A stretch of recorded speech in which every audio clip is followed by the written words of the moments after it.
গতিকে চিন্তা কৰিবলৈ আমি অনুৰোধ জনাইছোঁ।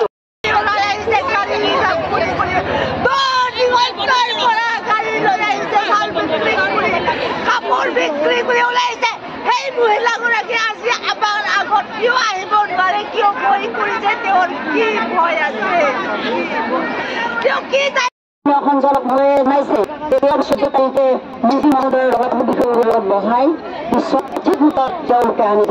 গতিকে আদিবাসীসকল বান্ধৱীসকল আপোনালোকৰ তেওঁলোকে নেতৃত্ব আমাক দিছে, আমি আমাৰ নেতৃত্ব যিটো দিব লগা আছে সংগঠনৰ নীতি নিয়মত। গতিকে 13 আৰু 14 তাৰিখলৈকে আমাৰ অসহযোগ চলি থাকিব, আন্দোলন চলি থাকিব। ইয়াৰ পৰা সচল ইয়াত নহয়, সচল ইয়াত নহয় বান্ধৱীসকল চৰকাৰী কৰিব লাগিব। এই কথা আমাকে আনিব আপোনালোকে আমাৰ ওপৰত আস্থা ৰাখিব। আমি কি কৰি আপোনালোকৰ লগত প্ৰায় 100-150 কৰ্মী সহায় পাই এনে ৰাতি টুকুৰি কি কৰি দিনে ৰাতিয়ে বহি আছো। বুজি উত্তৰ নকৰোঁ, উত্তৰ পাইছোঁ। এটা সঞ্চালক মহোদয়ক ধন্যবাদ জনাম। এটা তাৰিখ যে আমি তেখেতক সন্মান কৰা উচিত। নতুন আহিছে 14 তাৰিখলৈকে আমি অপেক্ষা কৰিম। 14 তাৰিখে দুপৰীয়া 12 বজালৈকে 14 তাৰিখ দুপৰীয়া 12 বজালৈকে আমি সচলৰ অপেক্ষা কৰিম। তাৰ পিছৰ সিদ্ধান্ত পিছত মই এতিয়া সকলোকে হাতজোৰ কৰি কৈছোঁ, মোৰ ভনীসকল দীৰ্ঘদিনৰ অভিজ্ঞতা হৈছে দিনা চলোৱাৰ খং আৰু ৰাগ আপোনালোকৰ মনত আছে। মই এই খং ৰাগক সন্মান কৰিছোঁ। নিশ্চয় থাকিব, বিক্ষোভ থাকিব আৰু য'তে হৈ পইচা নিজৰ বাকী বিভিন্ন পাৰবি কৰিছে, কোনোবা তামোল কি কৰিছে, ইয়াত বিক্ৰী কৰি ধৰণে ইয়ালৈ আছে, এইবিলাক বিক্ৰী কৰিছে, অৱস্থাৰ আৱেগ আছে। এই আৱেগ নিশ্চয় মাননীয় সঞ্চালক মহোদয়ৰ মাধ্যমত আমাৰ দিছপুৰলৈকে পূজাৰ ব্যৱস্থা কৰিব। আৰু আমি অন্তত ইমান দিন ধৈৰ্য ধৰিছোঁ, 15 দিন আৰু মাত্ৰ 2 দিন 72 ঘণ্টা আমি অপেক্ষা কৰিম। গতিকে আপোনালোকক সকলোকে মই কৈছোঁ, আমি এতিয়া এই বছৰলৈ যাম শান্তিপূৰ্ণভাৱে। আমি আকৌ চচলত দিম, আমি দুপৰীয়া 12 বজালৈকে অপেক্ষা কৰিম। এইটো হৈছে আমাৰ সংগঠনৰ সিদ্ধান্ত। মই ৰাজ্যিক কমিটিৰ এগৰাকী উপদেষ্টা হিচাপে কৈছোঁ, দীৰ্ঘদিনীয়া আন্দোলন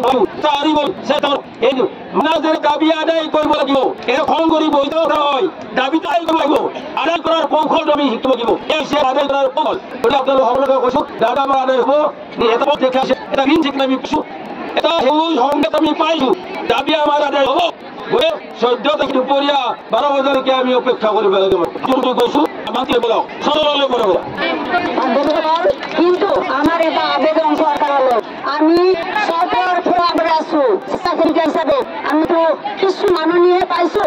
আজি 14-15 অতিক্ৰম হৈছে, নিজৰ ধন খৰচ কৰি নিজৰ আইখানা চাপাতি গা ধোৱাৰ সুবিধা খোৱাৰ কাৰণে কোনো সুবিধা নাই। আমি যদি ICDS আঁচনিৰ তৃণমূল পৰ্যায়ত আমৰা কৰ্মী খোৱাই হয় আমাৰ দাবী কাৰণে আজি ধৰিছোঁ। গতিকে খোৱা পানীৰ ব্যৱস্থা যাতে আজিৰ পৰা কৰি দিয়ে আমাৰ আবেদন। আমাৰ খুৰা জীৱন আবেদন কাম কৰিব লগা হ'ল আৰু তেখেতে অনুভৱ কৰিছে যে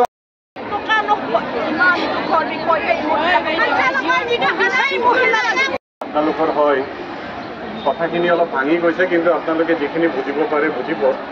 আমি কথা পাতিম বুলিও কৈছিলোঁ, কেনেধৰণে আমি আগুৱাই নিব পাৰোঁ। আপোনালোকৰ দুখ বেদনা যিখিনি আছে, যিখিনি কষ্টৰে আপোনালোকে চলাই আছে, তেওঁলোকে গোটেইখিনি মোক অৱগত কৰাইছে।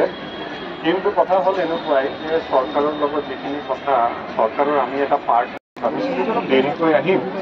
কাৰণ কি কথা যদি মই চৰকাৰ বা গভৰ্ণমেণ্টৰ লগত কথা পাতি গম নাপাওঁ, যে আপোনালোকক মই একো আশ্বাস দিব নোৱাৰিম নহয়, হয় কি নাই।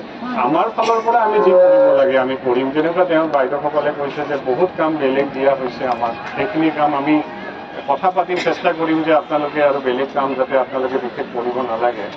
কিন্তু যিখিনি পইচা পাতিৰ কথা সেইখিনি আশ্বাস মই দিব নোৱাৰিম।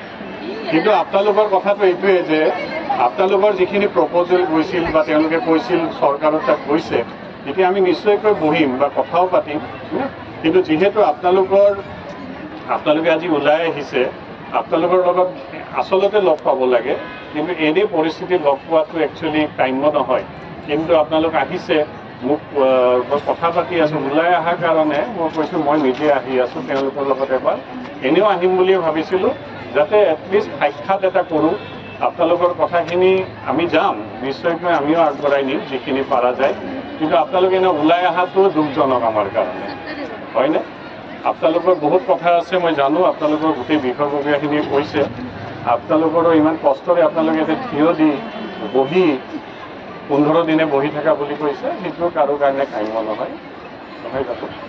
আপোনালোকে এতিয়া যিখিনি কৰিব লগা আছে বাইদেউহঁতে কৈছে, আমাৰ প্ৰিন্সিপাল ছেক্ৰেটাৰীও ইয়াতে আহিছে, শুনিছোঁ আপোনালোকে মন্ত্ৰী মহোদয়ৰ লগতে কথা পাতিছে।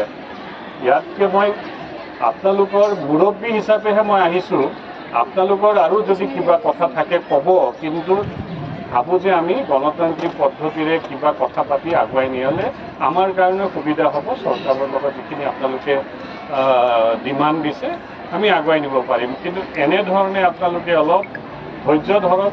মই ভাবিছোঁ আপোনালোকে বহুত ধৈৰ্য ধৰিছে, কিন্তু আৰু অলপ ধৈৰ্য ধৰিবলৈ মই আশ্বাস দিম, যাতে আপোনালোকে সোনকালে এনেধৰণে থাক। আপোনালোকৰ এনেকুৱা নহয় যে আজি আপোনালোকে এইটো বন্ধ কৰি দিব, কালি আৰু আপোনালোকক আমি কিবা দিব নোৱাৰিলোঁ, কিবা নোৱাৰিলোঁ। আপোনালোকৰ হাতত গোটেইখিনি আছে, বিষয়ববীয়াখিনিয়ে ভালকৈ যদি আপোনালোকক নিব পাৰে নিশ্চয়কৈ আমি কিবা নহয় কিবা পাম, কিন্তু সেইটো মই মোৰ তৰফৰ পৰা আশ্বাস দিব নোৱাৰোঁ। মই এটাই ক'ম যে আপোনালোকক লগত লৈ যেনেকৈ যিমান সুবিধাজনকভাৱে আপোনালোকক আগুৱাই নিব চেষ্টা কৰিব লাগে, সেই চেষ্টাটো নিশ্চয়কৈ কৰিম।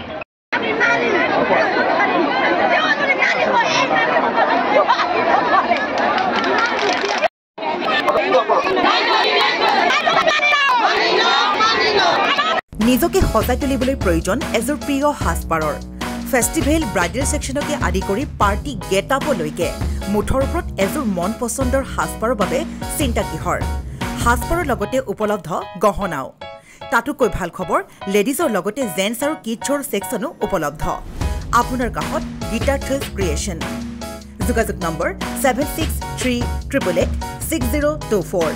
ঠিকনা near Japorigog LP school, Japorigog, Guwahati, house number 11।